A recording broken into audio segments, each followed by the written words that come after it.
Today we will learn how to project or locate square root of 7 on number line. The first step is draw a number line, and the second step is locate minus 7 and 1 on the number line.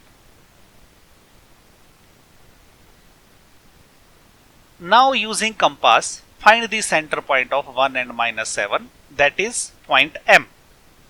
Now M as center, draw a semicircle through 1 and minus 7.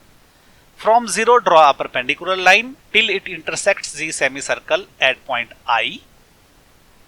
Now using compass, project this point I on the number line. Now this distance 0 to A is the square root of 7.